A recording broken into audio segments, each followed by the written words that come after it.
and I'm all out of bubble. If you want to be a wise guy, you can do it anywhere. If you want to be a strong man, you can do it anywhere. If you want to be an Indian chief, cowboy, you can do it in the ring. You can't do it in the mall. The most electrifying line in sports entertainment today. If you smell what the Rock is cooking, beat me if you can survive if I let you. I'm figuring and thinking there's nothing gonna stop the Macho Man Randy Savage now. I'm the man. I'm the icon. And yes, you can't bow. I am God. The number one show on the net that leads to the best in your head like Goldberg Net. For the punks and the perverts, this is how it works with Terry Funk and Knox Baker. Check Inchman and Barney, they got the cheap heat, so sit back and have a seat. They got questions from the fans, in your head is the man from Australia to Japan. Check down the road, get back the first coast up the Mississippi. I have crossed the plains and seasons. We are bigger. We are faster. And we are all night long. All you idiots, punk, perverts, and fools, be sure and tune in and listen to this show.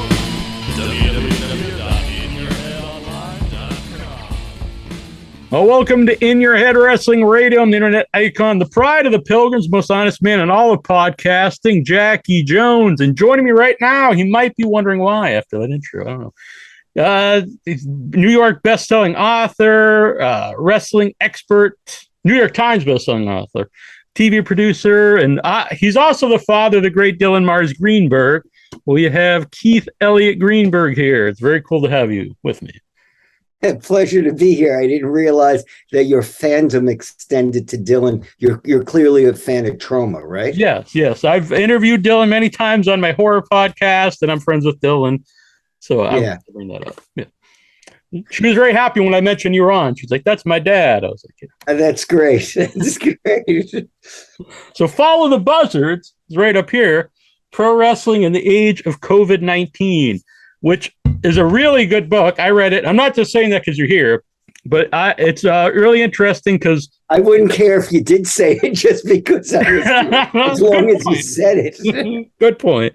But I like to tell people that, though I do have people who listen to both shows normally will say I shouldn't say that, because if I don't say that, they kind of get the idea that I probably didn't like whatever I'm talking about. Right. But what I like about it's a short period of time with the backdrop of everything that's been going on socially, politically in the last few years. You're asking me what I think of it? Well, I mean, I was just saying that's what I like about the book. Because yeah. No, that's what the book's about. Yes. It's more than just wrestling. Right. It reminds me, I was trying to grab inspiration from other sources, which I always do. Sometimes even when I'm writing, it might be the music I listen to put me in a certain mood. But there was, a book that later became a mini series on ESPN, Ladies and Gentlemen, The Bronx Is Burning. And it was about, particularly the mini series was about the Yankees World Series run in 1977.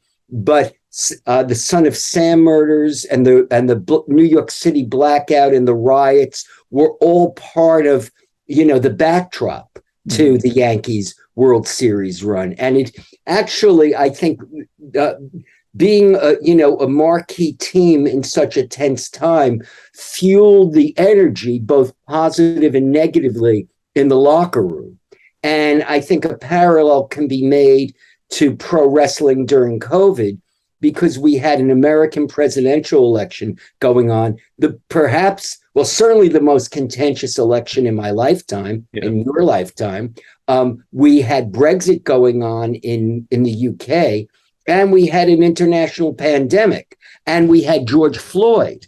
And within the world of wrestling, we had the speaking out movement. Mm-hmm. So that's a lot of real world events intruding on professional wrestling. And professional wrestling wore those things. You couldn't, even though there was a deliberate effort made by both WWE and AEW never to mention Trump by name and divide your audience, you know, we felt those tensions. And, you know, I think that what we saw on television or at indie shows reflected what was going on in the world, undoubtedly. Yeah. Actually, along those lines, then, was there anyone who wanted you not to mention certain political, not to mention Trump, or kind of give not? No, I wasn't. First of all, ECW Press, which stands for Essays on Canadian Writing, not Extreme Championship Press, right. Sadly. Yeah.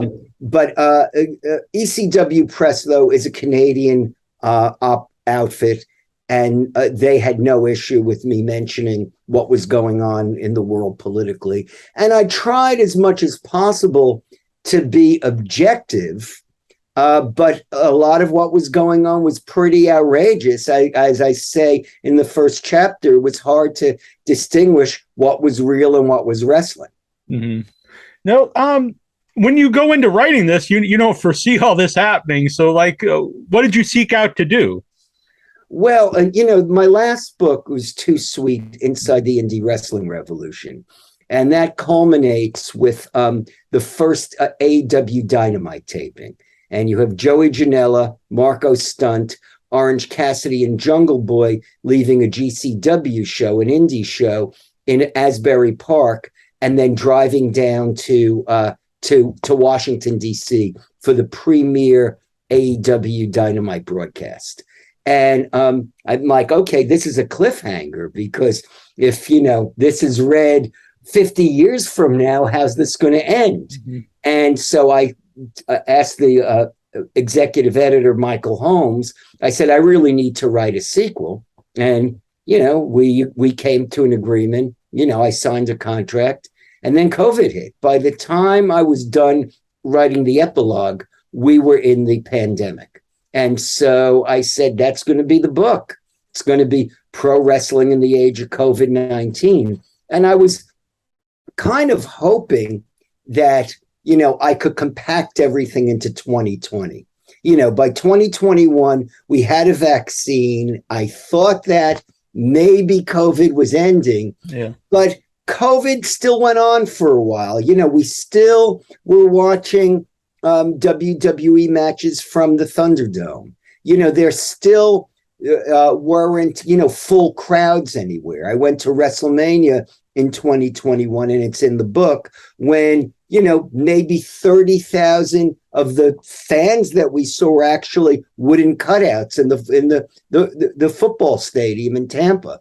So it was still very much the COVID era. Now, look, two of my friends have COVID currently, but it's not the same as when, you know, there was a fear that you were going to end up in the hospital on a ventilator. And I think that's largely because a lot of people are vaccinated, even though a guy in Queens just told me that the vaccine gives you pancreatic cancer. Yeah, as someone on social media, I see a lot of very bizarre outlooks on everything. Not just the vaccine, but it's very strange times. Indeed. So, what you've done a lot of books, you know, about longer periods of time. I always wonder, because I actually like wrestling books when they are a shorter period of time, because you get so much detail. But what's the difference when you're writing like someone's whole, like, not their life story, but their career over like decades? I mean, it's a really great question, and I've never been asked that before. But let's compare this to when I wrote Ric Flair's autobiography. Well, you know, Ric Flair has done a lot in his career. And even at the time, the book came out in 2004, you know, Ric Flair's career was, you know, 30 years long, and he had done more than virtually anybody else. I mean, many times he wrestled twice a day. So I couldn't say, you know, and then Tuesday in Greensboro and Wednesday in Columbia, South Carolina. 3,000 pages. Right? 3,000 pages. And I remember at the time there was a fan who had compiled a Ric Flair record book, but he wouldn't let me look at it. So I wasn't able to use that resource. Whereas when I wrote Superstar Billy Graham's book, there was a fan who had a Superstar Billy Graham record book who was extremely generous, and he got an acknowledgement, for doing that. So in that case, I mean, Mick Foley described the book. He said it was almost like Cliff Notes of Ric Flair's career. It was, that was his, when he spoke to me, that was his one criticism of my work. And it's a vast career. So, I wasn't able to detail it as much because you have to make it readable. People, people want to read a book for pleasure. Yeah, there was a coworker of mine when I was at America's Most Wanted who said he read the Ric Flair book on a plane going from Washington, D.C. to L.A. That's what I want. I want people to be able to either take this book and savor it, read a chapter, put it away, do other things, come back to it, because, parts of it are self-contained. But I also want someone to be able to pick up this book, go on a long plane ride, and when they're landing, shut the book and go, that was a great experience. Mm-hmm. What's the feedback been like so far for... Well, I haven't gotten a ton of feedback because it's not actually really... The book comes out technically next week. Mm-hmm. And so, I go on Amazon every day and look for my first review. Goodreads, I've gotten a couple of reviews on there. And I will say this, I can respect when the criticism isn't mean-spirited and it's productive. I can actually respect it. Like somebody on Goodreads had a criticism that I spoke about the speaking out movement, and I deliberately did not mention any of the accusers' names because I took the approach, if you're working in the Special Victims Bureau at the police department, you don't mention a possible victim's name because then you're re-victimizing them. And I certainly wouldn't want people to see a name in a book and contact the person and say, you're a liar, you made it up, and re-victimize a sexual assault, possible sexual assault victim. At the same time, I didn't want to name every single person who was accused of some type of impropriety and ruin their careers, particularly because a lot of these people have resumed their wrestling careers. So I confined the stories by and large to stories about wrestlers who were accused and vigorously defended themselves, largely on social media. Mm-hmm. And so I spoke about Joey Ryan, I spoke about David Starr, I spoke about Marty Scurll, and I spoke about Matt Riddle. These were all people who were accused of different things who defended themselves. And, that was how I filled these pages. And look, if you're accused, you have a right to defend yourself. There was one criticism that I devoted too much ink to people who were defending themselves, as if I was dismissing the claims of the victims. I wasn't doing that. That's the material that was available to me. I respect that criticism, but I made my choice and I stand by it. Yeah. I also liked about that chapter. It might be controversial to some people, but you wrote that there's different levels of what people are accused of. And I think that gets overlooked a lot, not just in wrestling, but in life. Yeah. And cancel culture. And I don't want to go on a rant about cancel culture because, look, there are people who deserve to be canceled. And in that chapter, I quote a female wrestler who says, every single person who ever harassed me was called out during that era. So I don't think she's making that up. I think she's telling me the truth. She didn't tell me any names. I didn't name those names. Mm-hmm. But there are different gradations of what people are accused of. That's why when you're in court, there are different degrees by which you're charged. There's first-degree murder, there's second-degree manslaughter, there's negligent homicide.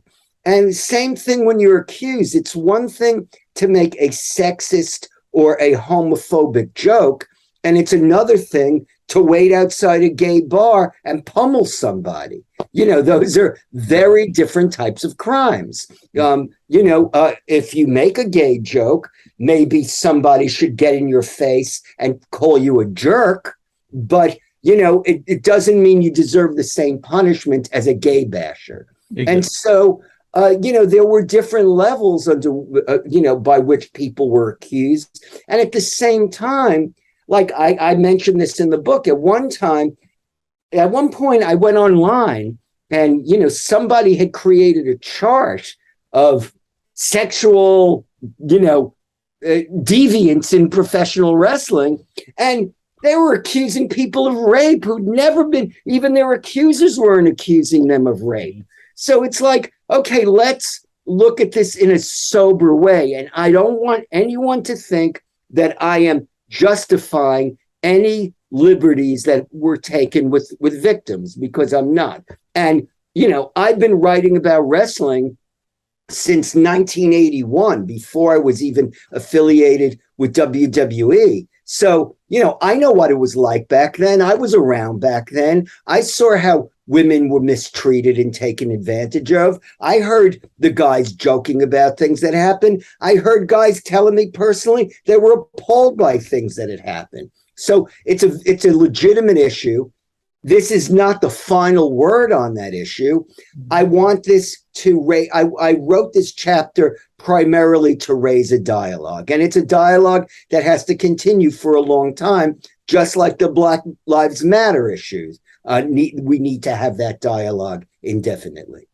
Yeah, I was glad you had it in there, because I do think that some people need, like, you can't just say everything is the same level of, so everyone should be stricken from society forever, no matter what they've done. Right. And then there's also the idea of someone, being sorry, and eventually, you look over, you accept their apology or something. Right. It depends. It depends on and some things you apology. And it also depends on the degree of seriousness of the deed. Right. Because obviously some things you wouldn't just be like, oh, he's sorry, that's fine. Right. He's sorry, that's fine, because if someone is a true sexual predator, sorry's not enough. You're going to do it again. Yeah. Some of this stuff to me always seems like common sense, but sometimes it's hard to talk about with people. It's hard. And look, we've all done things we regret too. Mm-hmm. As being a male, I'm going to say that. I'm not going to confess to anything.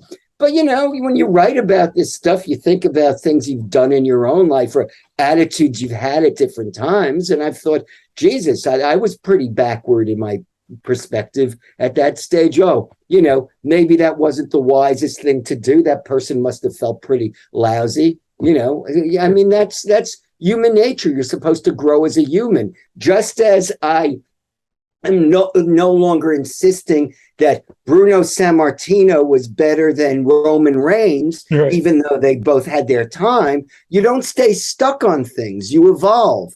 You develop a taste for other things. Yeah. That's something too I wanted to mention was I like that you're a longtime wrestling fan, obviously, for over decades, and you still like modern professional wrestling. Well, what choice do I have? Otherwise, I'd be That's very true. You just give it up. Yeah. And you know what I'd be doing if I was even invited on a podcast? I'd be doing a nostalgia act. Right. And I don't want to do a nostalgia act. I don't feel like, even though I am an older guy, I don't feel like an old guy. And so I don't want to talk about the 70s and the 80s. Right. And, the Attitude Era. That's when everybody, the curtain was open way too much. I liked it in the old days when it was guys in tights and boots. Now, look, there's a beauty in that too. And I can watch, Nature Boy Buddy Rogers versus Lou Thez on YouTube and enjoy that immensely. Just like I can watch a great Ring of Honor pure match and enjoy that immensely. And I can get joy out of a comedy match. I think that Sami Zayn is doing some of the funniest stuff he's ever done in his career, and I can find value in a death match too. And a lot of people disagree with that. Yeah, that's part of the reason why I like wrestling is there's all the different. I like a lot of the goofy silliness that I grew up with and stuff. Right. I love Orange Cassidy today, but then I love a great like serious match. I don't. If you had one, if he was all one or the other, it would get boring. Well, I mean, he's a great athlete too. Yeah. You know, I mean, so just to do those nip ups with your hands in your pockets, it makes him an exceptional human being. Yeah. But it's great because Orange Cassidy was a guy who I was watching on the indies when I was researching my other book. And that was the one guy who never came out of character when, for an interview. Like when I spoke to him, look, when I would talk to him one-on-one, he wasn't going, yeah, sure, whatever. But he did not, he would not do an interview as his real persona. And I respect him for that. Yeah. Because I won't name names, but people say like guys like Orange Cassidy, Danhausen, they drive away new fans. But from what I've seen, it's the opposite. Because I don't think that's true. Yeah, because I do another horror podcast, and a lot of people on there who tell me like they used to watch wrestling in the 90s and they started watching again. Almost all of them bring up Orange Cassidy and Danhausen. Seems like those are the guys that bring in non-wrestling fans. And Danhausen's in the book because Danhausen was very creative about how he dealt with COVID because he had become such a personality. He made money from cameo appearances and Patreon and YouTube, and he sold merch online, and people tuned in to see Danhausen in the midst of the pandemic just to be entertained, and Danhausen supported his family by doing that. Yeah, so fair play to Danhausen. Yeah. Along those lines, you think Colt Cabana and the Young Bucks, I mean, I would think they deserve a lot of credit for the rise of merchandise for independent wrestlers. They absolutely do. We're talking about indie wrestling. Yeah, and the Young Bucks, I think, learned a lot from Colt Cabana. Yeah. And I don't want this to now devolve into the AEW scrum. Right. Yeah. No, we won't go. I'm sure everyone's heard about that. We're a little tired of it by this point. I'm a little burnt on it. Yeah, I'll be honest. When it happened, I watched the whole thing, and I normally don't watch. Oh, I did too. Look, my neighbor Lee Gaynor and I, we were over at DDT, which is a pro wrestling theme bar in Park Slope, Brooklyn. And we watched All Out and we were jazzed, we were really in a great mood. It was an exciting show. We of course, you're always going to dissect the things you watch. You'll always find flaws when you watch any pay-per-view. But we were really wound up, after watching it. And we were just talking wrestling talk. And we took an Uber back and we were, talking about wrestlers we watched when we were kids. And then we were talking about All Out again. And then I went to sleep and I wake up and I have like 10 messages from like my friends in the UK who were up, up before I was. And they're like going out of their minds, like talking about the scrum. And I go, oh, it couldn't have been that big of a deal. And I go online and I'm like riveted. Like, I was the same way. Cause I didn't, cause it was like 6-hour show. That was great. I loved it, but I didn't need to watch, all the scrum afterwards. I went to sleep and then, it blew up. But I was the same way. I was like, oh my God, I got to watch this now. And then I was so like wound up and I was like alone. So it's like I walk in the street. It's like I walk to the bodega to get a tea. And it's like the Arab guy who works in the bodega, he doesn't know about the scrum. Like, so I can't talk about it with him. I'm looking around. It's like, who am I going to talk to about this? So then I have to go like back online and talk to my friends online. Yeah. So I won't ask about that, but we'll ask. Do you think that's the end of CM Punk in AEW? I don't know. I really don't know, and I don't like to speculate. Look, I worked for WWF's magazines when Stone Cold Steve Austin walked out, and I heard he breached his contract, and we're gonna write articles about him and expose him for what he did to us. And Stone Cold Steve Austin was back. Right. So who knows? Yeah. I will say, I I was sad because I'm a Punk fan. I actually like all. I am too. I'm a Punk fan. Yeah, I've been a Punk fan, since the beginning. Of course, I'm a Punk fan, and I'm a fan of the Young Bucks. Yeah, I mean, it's not all or nothing. Right. Yeah, but I'll say the last few weeks I thought it's been great TV. So if at the worst case those guys aren't around anymore, the show is still really good. Well, here's the deal. I mean, who was it? Eric Bischoff wrote that book that says controversy breeds cash or something. Yeah, breeds cash. Everyone was pretty wound up after that media scrum. Yeah. And it was a very exciting show, by the way, All Out. And it was a great weekend. It was a great wrestling weekend because you also had like maybe the best match I ever saw, Sheamus in at Clash of the Castle against Gunther. Yeah. And then you had that match between Carmelo Hayes and Ricochet at NXT that weekend. Mm-hmm. So it was like you were like bombarded from all sides by great wrestling. Yeah. So, everyone I knew was definitely going to tune in to watch AEW that weekend. Mm-hmm. And MJF is back and he's fresh, he's like back with a fresh coat of paint. And so the enthusiasm level is high. Now, I was at Grand Slam last week, and it wasn't 20,000 fans like the year before, but those fans who were there, they were passionate.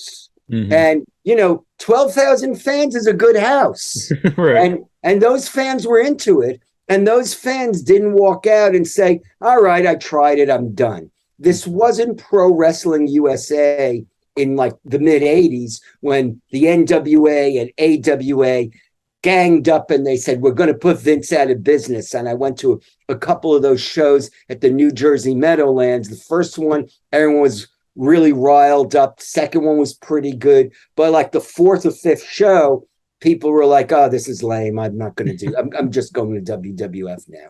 Yeah. But so back to your book then, you're saying, you're in the crowd, everyone's into it. How the first show you went back with a crowd after the pandemic or with no crowds, what was that experience like? That was a GCW show. And that was outdoors. It was the summer of 2020, and it was outdoors in the afternoon in a park in Indianapolis. And a lot of the wrestlers, as I recount in the book, they'd been sitting at home just like the fans were. And so, they knew they were going to be in pain that day because they hadn't bumped for 3 months or so. And they couldn't wait to get in the ring and get, hit someone and get hit back. And the fans, of course, were starving for wrestling. So it was exhilarating. And, that was still a weird time because we didn't have a vaccine yet. Yeah. And we wouldn't have a vaccine for a while. And we weren't quite sure what was safe and what safety measures were necessary. There were sanitizing stations all over the place. At one point, a wrestler rolled out of the ring after his match and held his hands out to the timekeeper so he could get a squirt of sanitizer. People were wearing masks sitting on the lawn outside. There were pods of people sitting in groups of like 4 to 6, and then, a lot of empty space on the lawn, and then other pods. And, people, everybody was trying. They were trying to do it safe. Mm-hmm.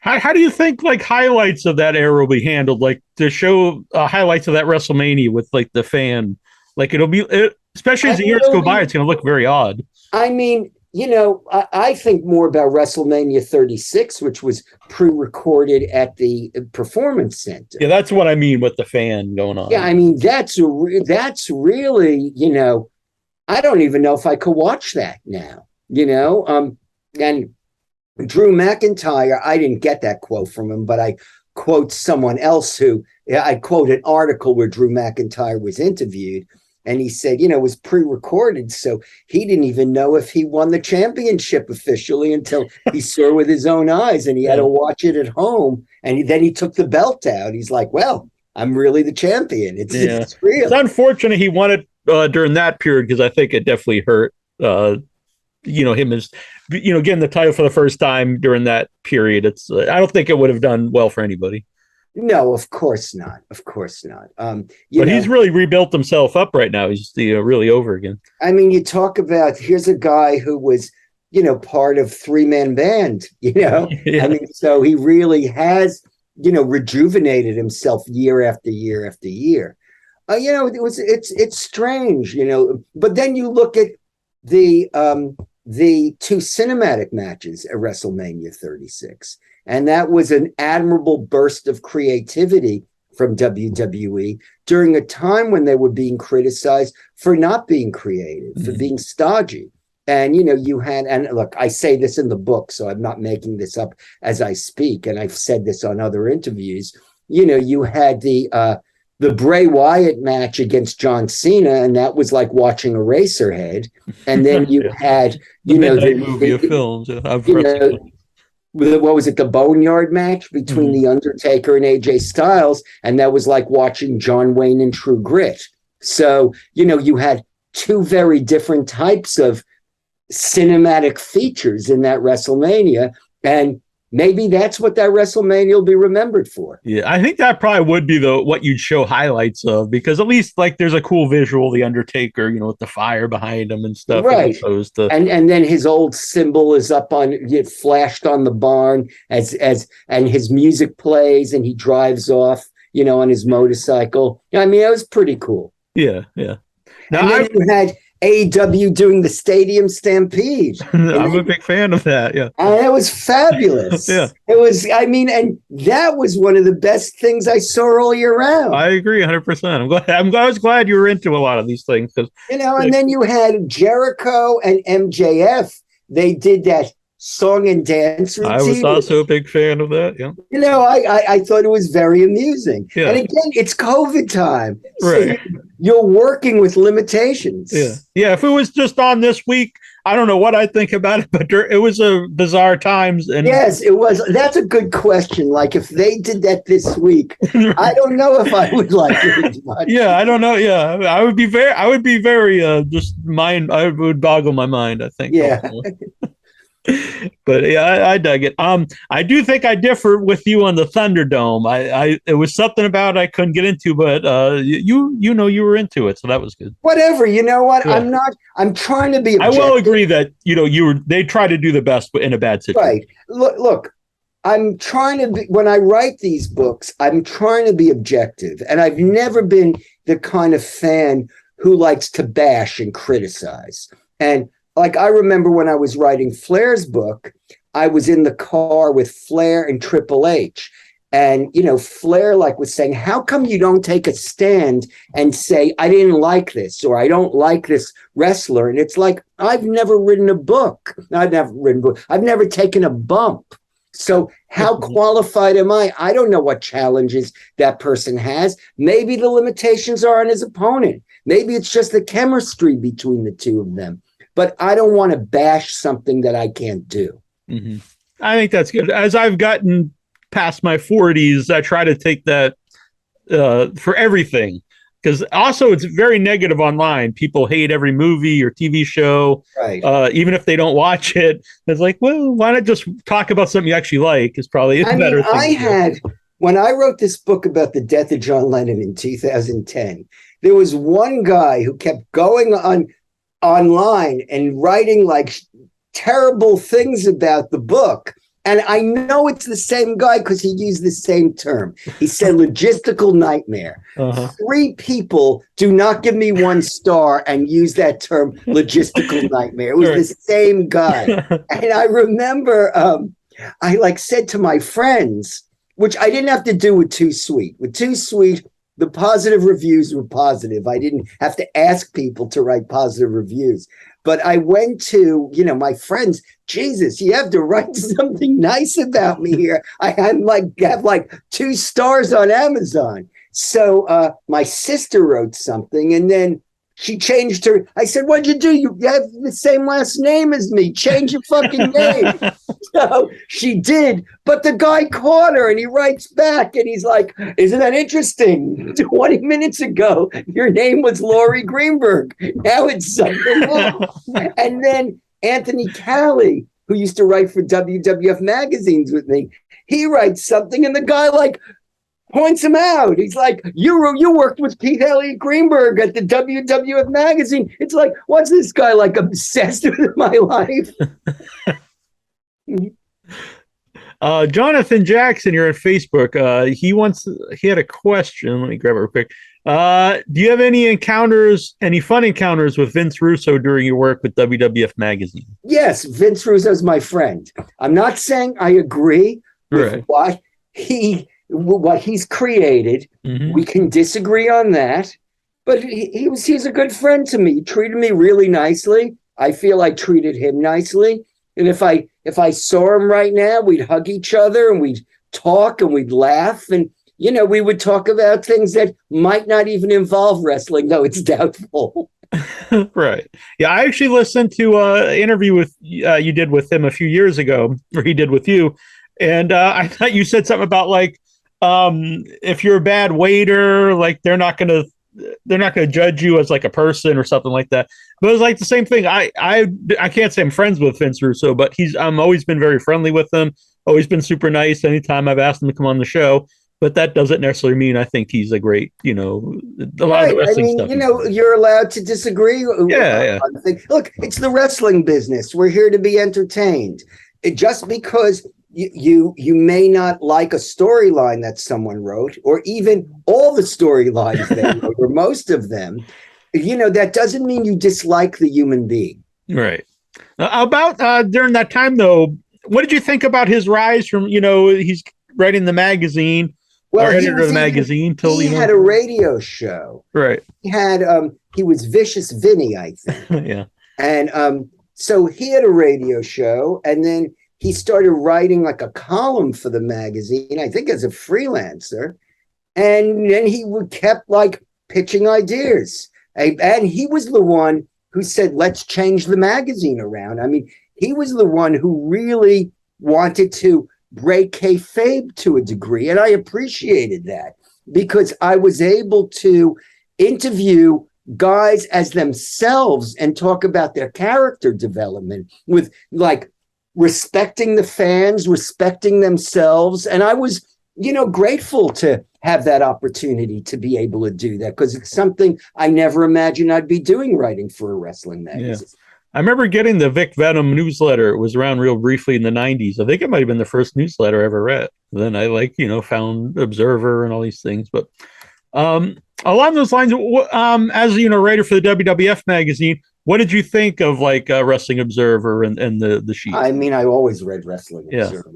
As soon as I knew about it, I started reading it. I mean, look, Dave Meltzer, in terms of reporting, there'll never be anyone like Dave Meltzer again. And like Brian Solomon, who wrote the book, who wrote the book Blood and Fire. Yeah. Also former guest on the show. Yeah, it was also, thanks to him, I've only written the second best wrestling book of the year, because his book came out. It's a very good book. Yeah. It's a great book. But, he says he thinks not only has Dave Meltzer written more words than any other wrestling writer, he thinks he's written more words than any writer ever. Because that's very possible. Newsletter's 7-point type. Yeah. Yeah, I remember I don't get the newsletter anymore, but for years, over 10, 15 years getting it, I'd always look forward as soon as I'd get it. No, I get it. And I'm actually doing a book signing in the UK this week. So I'm like armed. I have, I have 3 of these that I'm bringing. I'm like purposely stocked up on Wrestling Observers so I can read them on the plane going over. Yeah. And once you start reading Meltzer, I think you realize how many of the websites really just repeat stuff from exactly. Yeah. Exactly right. And I remember, Kenny McIntosh, who, is one of the founders of Inside the Ropes magazine and is the Scottish guy who does those interview segments and does those Q&As where he brings legends over to the UK largely for interviews. He, in theaters, he'll tell me something and he'll go, now, if I tell you this, he says with his Scottish brogue, you have to keep it really quiet. And he'll go, sometimes go, with his brogue, like even Dave Meltzer doesn't know about it. Right? I love it. Yeah. So you mentioned going to the UK. What would be your favorite wrestling outside of the United States? Well, I mean, that's an interesting question too. Look, obviously, New Japan, Yeah. is fabulous. My friend Walt Schwenk, who does a podcast about wrestling books. He has been to WrestleMania. He's been to Wrestle Kingdom, and he has been this year, like a month ago or less. He went to CMLL's Aniversario in Mexico City, and he said his girlfriend said to him, do people always cry during the opening match? And he joked around. He said he wanted to say to her, just me. Well, if you don't have a favorite, what's some of your favorite experiences? Look, I'm interested in wrestling in England. I like the British strong style. I don't watch as much Rev Pro as I'd like to, but I enjoy it. And I've seen, talent there like Michael Oku, who we haven't seen in this country. It was, I mentioned in the book, Minoru Suzuki coming over, doing a tour during the COVID era of the United States. That was very exciting. Mm-hmm. And I'm intrigued by the world of sport era of professional wrestling, the 60s, 70s, maybe early 80s in the UK when they'd wrestle in rounds by British rules. And, I occasionally would find myself watching that stuff just for fun. Lucha Libre, I enjoy some of it. Mm-hmm. It's a different art form. Even if they work opposite sides of the body, there's not always a lot of transitions between high spots, but when done well, or when tweaked for an American or a Western sensibility, it's excellent. I was at the Ric Flair retirement show, and there was a lucha match as a prelim, and you saw all these old timers who were just there for nostalgia purposes to, say goodbye to Ric Flair. And they were, out of their seats screaming for those luchadors, but you had, who was it? You had Rey Phoenix in that match. So, it was really, really well done. Mm-hmm. Now, your book's dedicated to your father, Abe, who passed away. Yes. And so condolences. It's over a year ago, and he was senile, and he was in his 90s. Oh, well, so, he lived a long life. Everything should be taken in context. Well, I just want to say, what did your family think of you, becoming a writer in wrestling? Yeah, they like wrestling. I'm a third generation fan. My grandparents were wrestling fans. My mother, when I found her high school autograph book, it said, you had to write things about yourself. It was favorite athlete, and she had Antonina Rocca in there. So, when you grow up like that, and then you go out into the world and try to become a professional writer, that's the one topic a bit about that maybe your competitors do not. Yeah. Well, I'm glad that they're. I grew up watching wrestling with my grandfather too. So. Right. Yeah. He was a big Hogan fan. He loved all the baby faces. I was definitely a heel guy. I loved Piper. And where was your grandfather from? Originally from Pennsylvania. We're in Pennsylvania. I'm not positive. I know it was near the Mennonites because they used to barter with the Mennonites. Yeah. There's a lot of Mennonites. I mean, my father grew up in Allentown, and there's certainly a lot of Mennonites. In fact, there are Mennonites married into my family because there's a lot of Mennonites there. Yeah. And when you rub against people, sometimes you really rub against them and they become your relatives. Fair enough. Yeah. And my grandmother was Pennsylvania Dutch. And, but yeah, I'm not positive. I should know where exactly they're from, but I'm not sure. But yeah, then they moved here. I'm in Massachusetts. They moved to Massachusetts. I think. Did they remain Mennonites? Oh, no, they weren't. Did they? They weren't Mennonites. No, they had a butcher shop and they traded meat to the Mennonites for, I think, fruits and stuff. Yeah, because there's different. There's different orders of the Mennonites, just like there are different orders of the Amish. They're similar And so there are Mennonites who don't drive cars, and then there are Mennonites who are quite modern. But this isn't a show about Mennonites. No, it's not. It's a show about my book. That's my other podcast, the Mennonite Hour. Yeah. Which I like the cover, by the way. Who actually did the cover? It's the same group of artists who did my last cover, Too Sweet Inside the Indie Wrestling Revolution. They're up in Toronto, and we had a discussion about how do we tell the story visually of pro wrestling in the COVID era, and I was unclear. I was thinking, oh, we have pictures of this one and that one. And they're like, that's too confusing. And so follow the Buzzards is a term that Bray Wyatt used. And it's very apropos for, what was going on during the COVID era. Mm. And so the artist was like, okay, let's start with that and see what I can do. Now, it's not literally Bray Wyatt. It's not trademarked. The Fiend. It is a representation of something inspired by that and other great characters in the world of professional wrestling. Exactly. So I'm going to bring up more of a dark.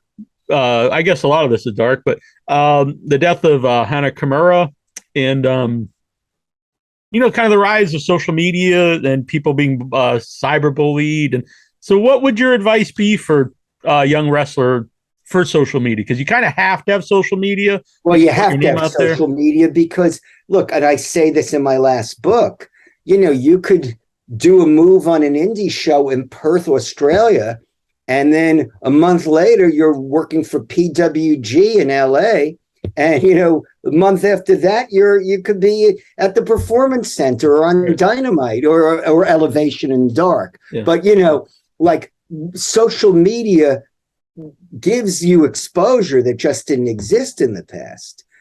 I think what you have to do is just ignore people who are trolls and all the negativity. Now, it's easier said than done. I'm still talking about the guy who wrote those negative reviews about me on Amazon 12 years ago, and I'm still mad about it. Yeah. That's very true. So you finished this the book before this, and then you have the pandemic, and you have the rise of AEW. Now you finish this book, and we have the end of the McMahon era and the rise of I know. And people are asking me, what do I do now? And I think I have to sit for a while and see where everything shakes out. I mean, after the media scrum, people were saying, that's it. It's the Triple H era. AEW is folding. A year ago after Grand Slam, there were people saying to me that, this was the moment when AEW overtook WWE and, they were going to become the dominant promotion. Mm-hmm. So I think we have to kind of, look, you give it a couple of months, like now it's the honeymoon period in the Triple H era because everything he's doing seems to be working and it seems to be immensely enjoyable. Tony Khan, the last couple of weeks after that awkwardness at the media scrum, he's put on some good shows. Yeah. And he got a big cheer at Grand Slam last week when I was there. So he has to reevaluate and find his legs and, maybe delegate a little bit. So he has his own version of Pat Patterson backstage. Yeah. Like Vince could always rely on Pat Patterson. So let's see what happens over the next couple of months before I start conceiving another wrestling book, because right now it's just too soon. Yeah. Yeah. It's an exciting time though. You see guys stepping up, Moxley was supposed to go on vacation or whatever, and he's up. And then you see the rise of new stars like Acclaim, like they're like super they're over. So good. Yeah. And then you see guys like Matt Menard. I'm like, how have I missed this guy? I talk about him every week on the show. He's one of my favorites. Even if he's not on, just in the background, the facials and stuff, I just love him. Yeah, I mean, because he has it. Yeah. And I remember a young Randy Orton when he would, when he'd come into the ring, like when he was a rookie, and he would just make certain gestures. And I think, what a pro, it just works so well.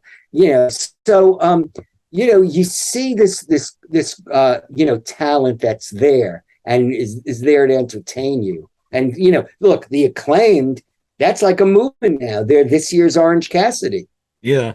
Yeah, I've been a fan of them for a long time, but it's exciting and it's fun to see people, the fans that get so behind that. The pay-per-view match before the scrum with Acclaimed and Swerve and Strickland. That was so awesome. Yeah. Yeah, and it was nice to see them win the title last week. Even though I love Swerve and not Swerve and Strickland, Swerve and Keith Lee. I love Swerve and Keith Lee. And, now they're building up a storyline where there's like a little bit of tension between them. And, that's good. It's wrestling. It makes me want to watch. Yeah. Yeah. And, people have been wanting FTR to get the AEW belts, and now you have like two like super over teams. So it's an exciting time. Yeah. You don't know exactly what's going to be happening. So someone I wanted to ask, because since you were a longtime writer for WWF magazine, and people always talk about the banned terms in WWF, how was that like for you to write? Did they ever come to you like you can't use these certain terms? Yeah. Or was there a list? Vince would come to me personally, and not in a disrespectful way either. Mm-hmm. He would sometimes say, there's no need to say squared circle anymore. Hey, it's his company. He's doing the branding. I was appreciative that he was coming to me personally rather than like undermining me behind my back. Yeah. But there'd be terms that we were told not to use. I'm trying to remember, did I have to write only superstars at some point? Maybe. I'm not sure. I think it was I think I still would write wrestlers sometimes. I would write grappler. I didn't get any, nobody ever complained about that. I'm sure they would have preferred superstar.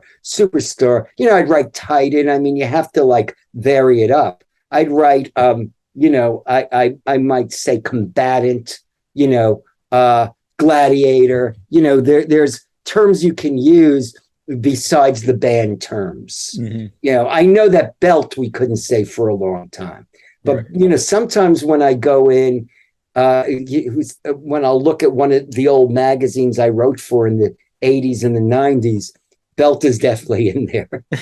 All right. And I saw that you have an Iron Sheik, I think 2 different Iron Sheik unpublished biographies. I do, yes. And I mean, look, I'll tell the story. There was 2008. I was asked to write the Iron Sheik's autobiography for WWE, and I remember it because we watched Barack Obama accept the Democratic nomination on TV. The Iron Sheik and I, and the Iron Sheik was using drugs at the time, and the book came out. Didn't come out. Went to the publisher. Simon and Schuster loved the book. And at that time, the Iron Sheik was on Howard Stern's. So there was, he was generating a lot of attention. And, and then, it went through WWE because it was a WWE imprint. And they were like, we can't publish this. And I was on the phone with a lawyer, and he said, can you sanitize it? I go, then it's not going to be the same book. It's the Iron Sheik. And then he kicked drugs, and I wrote an article about him for Playboy magazine. And then WWE came back to me, and now they were affiliated with ECW Press, the same publisher that's doing Follow the Buzzards. And they're like, well, we want to put the Iron Sheik book out now, but you have to have him kicking drugs. I say, fine. So I got paid again. The first time when they canceled the book, they paid me everything they owed me. Now they paid me a second time to rewrite the book. Yeah. And I said, okay, now it's finally going to be published. And I was up in the office. We were like selecting photos, myself and Steve Pantaleo, who's in I guess consumer products, and he's co-wrote 2 versions of the WWE encyclopedia with me and some others.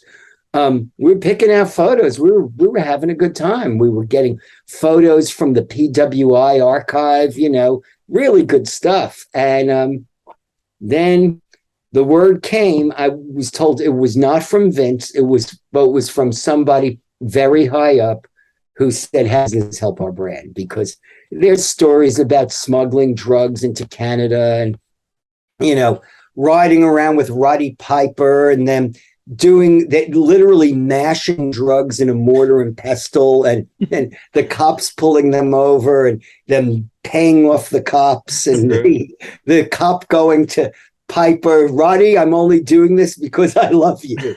They're great stories. They're great stories. And, but they said, "Has this helped the brand?" And hey, I don't know. I mean, yes, I would love to read it. But So, but interestingly, A&E is doing a biography on the Iron Sheik, and they asked me to come on as one of the experts. Oh, cool.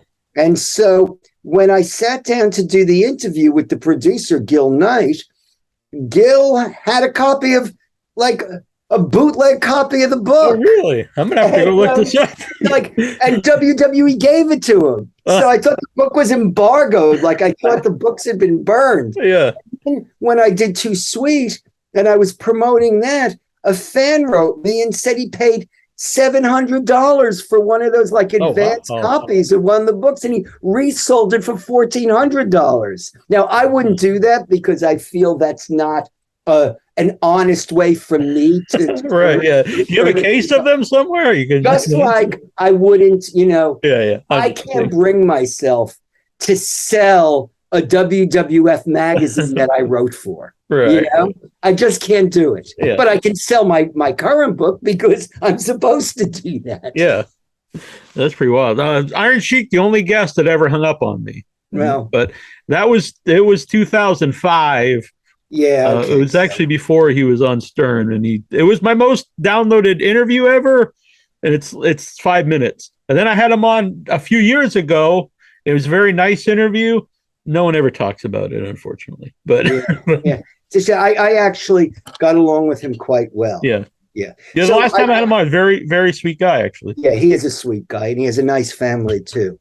I do want to mention to anybody within earshot, I have some events coming up related to Follow the Buzzards. On October 1st, as I mentioned, I write for Inside the Ropes magazine every month in the UK, and I have a column there. And that's part of the larger Inside the Ropes franchise. And when Kenny McIntosh brings people over to do these interview segments in a theater, and then people in the audience can ask questions. So on October 1st, I will be signing books at the William Regal event for Inside the Ropes in Glasgow, Scotland. October 2nd, at another William Regal Q&A, I will be signing books in Manchester, England. And then on Wednesday, October 5th, I will be signing books at a Rob Van Dam Q&A in London. So that's for the people listening in the UK. Yeah. Well, I was just in England, and I met some listeners of the show in London, so I know a lot of people. Yeah. So I hope they show up. Yeah. And I'm hauling this massive wheelie suitcase full of books sell over there. And then on Thursday, October 13th, I will be having my release party and book signing at Lucky 13 in Brooklyn. That's known as New York City's only bikini metal bar. And there's a big space, and I was able to get access to that space because my oldest kid, Dylan Mars Greenberg, has shot numerous videos there. I'm a big fan of the music. Yeah. And then so that's Thursday, October 13th, everybody's invited. And then on Saturday, October 15th, I will be doing a signing at the Wrestling Universe in Queens, New York. And I understand the other personality is Dean Malenko. So very cool. We'll be signing that day. Yeah. Oh, well, that's a good time. Yeah. And follow the Buzzards. Pro Wrestling in the Age of COVID-19 comes out October 4th, I believe, which is my mother's 72nd birthday.